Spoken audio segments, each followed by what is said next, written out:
কাশ্মীর সীমান্তের নিয়ন্ত্রণ রেখা বরাবর ভারত ও পাকিস্তানের সেনাদের মধ্যে ফের গোলাগুলির ঘটনা ঘটেছে। রোববার রাতে এই গোলাগুলির ঘটনা ঘটে, তবে এতে হতাহতের কোনো খবর পাওয়া যায়নি।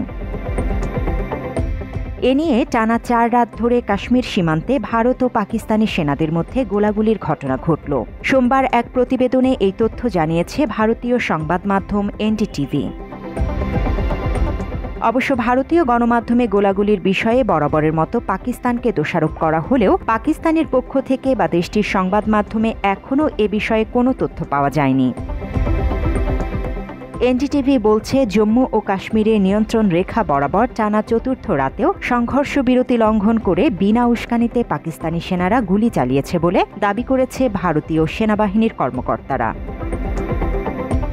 ভারতীয় সেনাবাহিনী এক বিবৃতিতে জানায়, 27-28 এপ্রিল রাতের মধ্যে কুপওয়ারা ও পুঞ্চ জেলার বিপরীত পাশে পাকিস্তানের সেনাঘাঁটি থেকে বিনা উস্কানিতে ছোট অস্ত্র দিয়ে গুলিবর্ষণ শুরু হয়। ভারতীয় সেনারা দ্রুত এবং কার্যকরভাবে তার জবাব দিয়েছে।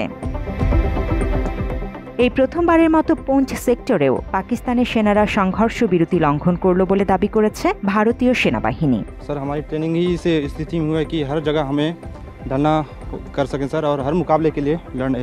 এর আগে রোববারও কাশ্মীর সীমান্তের নিয়ন্ত্রণ রেখা বরাবর ভারত ও পাকিস্তানের সেনাদের মধ্যে ফের গোলাগুলির ঘটনা ঘটে।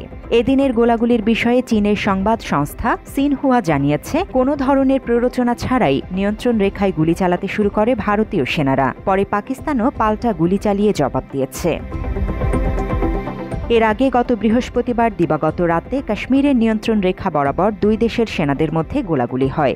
সম্প্রতি অধিকৃত কাশ্মীরে পর্যটকদের উপর বন্দুকধারীদের হামলার জেরে ভারত ও পাকিস্তানের মধ্যে উত্তেজনা চরমে পৌঁছেছে। এদিকে পেহেলগামের ভয়াবহ ওই হামলার জেরে ভারত পাকিস্তানের মধ্যে কূটনৈতিক সম্পর্ক তলানিতে ঠেকেছে। 2 দেশের মধ্যে গুরুত্বপূর্ণ সিন্ধু পানি বন্টন চুক্তি স্থগিত করেছে ভারত। জবাবে সিমলা চুক্তি স্থগিত ও ভারতীয় বিমানের জন্য নিজেদের আকাশসীমা বন্ধের ঘোষণা দেয় পাকিস্তান।